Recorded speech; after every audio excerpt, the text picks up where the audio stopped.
Hello, everyone. Welcome to Barca News. It is December 13th, 2025, and Jan Laporta and Luis Enrique and Valverde have all testified in the Negreira case. I'm going to tell you what they said. Also, Barcelona are going to be missing out on one of their defensive targets. And finally, Ter Stegen. What's going to happen with him? We'll talk about it. We have a lot to discuss, so let's begin.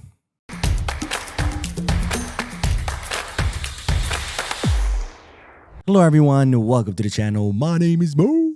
We'll begin this video with the news that Jan Laporta, Luis Enrique, and Ernesto Valverde all testified in the Negreira case on Friday in open court. Well, Laporta testified in open court.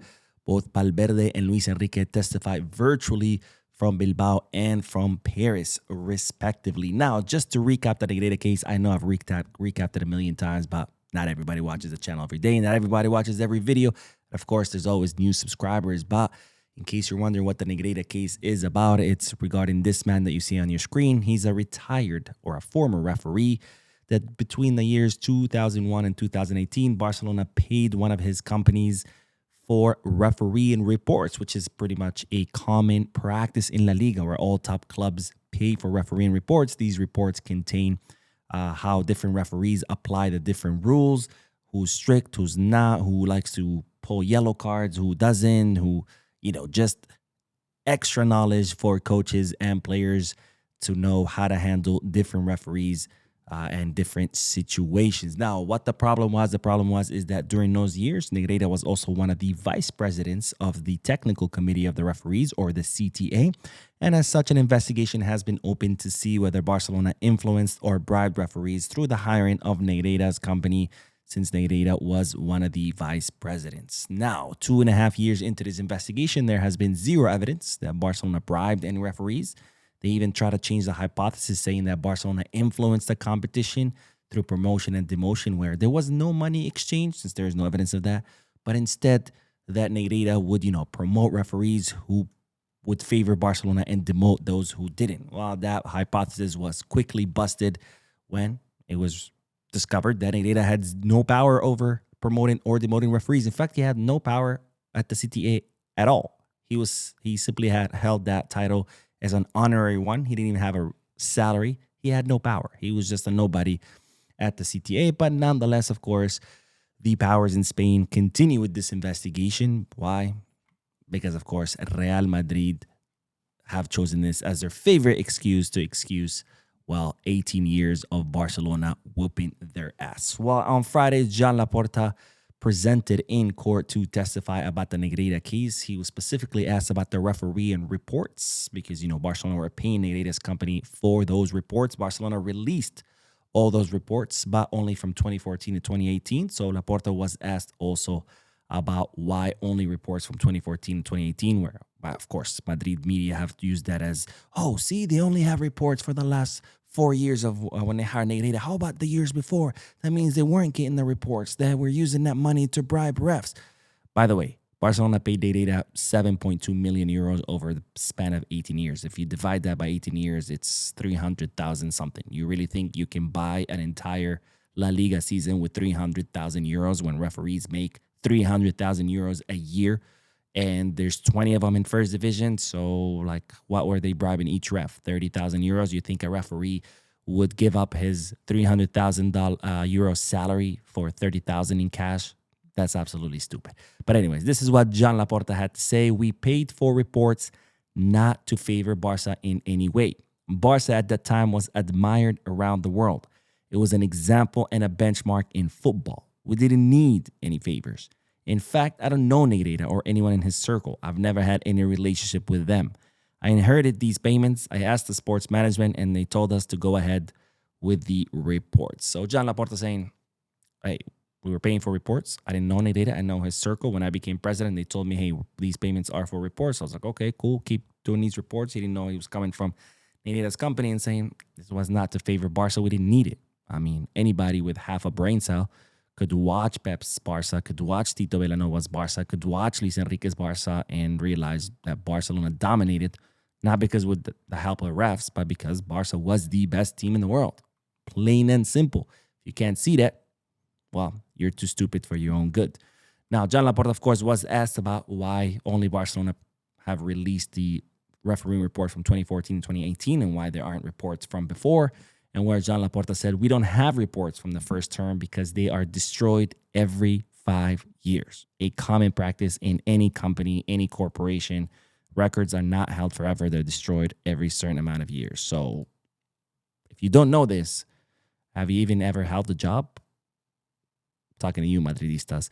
But anyways, now this is what Luis Enrique said. He said we had no knowledge of those reports. So Luis Enrique never really saw those reports or he didn't use them. And Valverde said, I didn't need them either. And of course, this has been used by the Madrid media to say, see, the coaches didn't know about them. That means it didn't exist.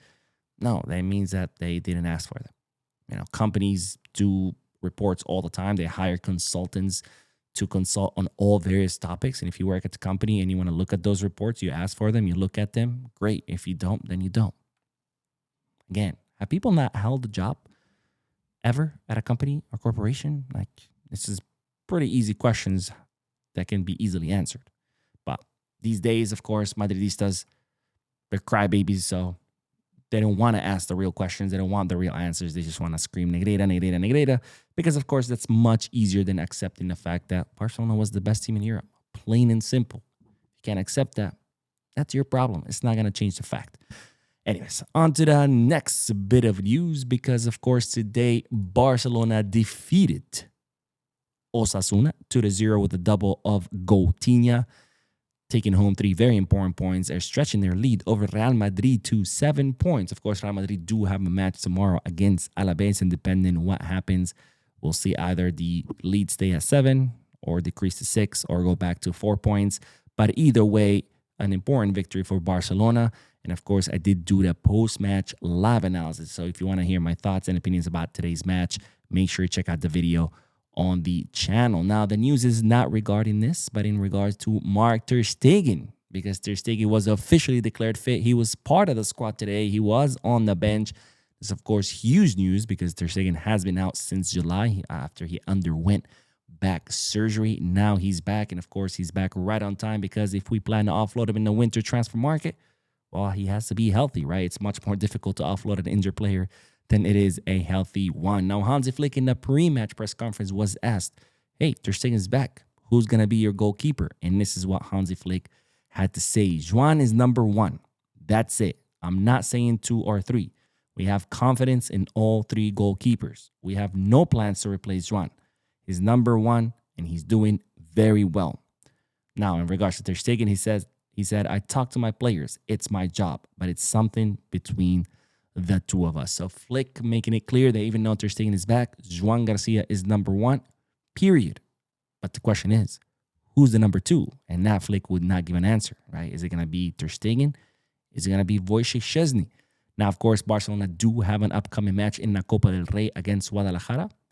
And that, I think, is when we're going to get our answer because, as you know, Barcelona always play their second goalkeeper in La Copa del Rey. So we'll see who Flick will choose, but whether it be Ter Stegen or Szczesny, and that's when we're going to know who's the number 2. I honestly prefer that Flick choose Ter Stegen. That way he can get some minutes. That way potential clubs who are interested in him can see, you know, hey, he's back, he's healthy, he's fit, he's ready. And that could, you know, prompt him or push them towards taking Ter Stegen during the winter transfer market, which, of course, Ter Stegen most likely will do because he needs minutes in order to start for Germany in the World Cup. And with Hansi Flick's statement, well, I think that's a direct message to Ter Stegen. Hey, you're not going to be getting any minutes. And if you are number 2, it's only going to be in Copa del Rey. But I don't know if that's enough to be the starter for Germany in the World Cup.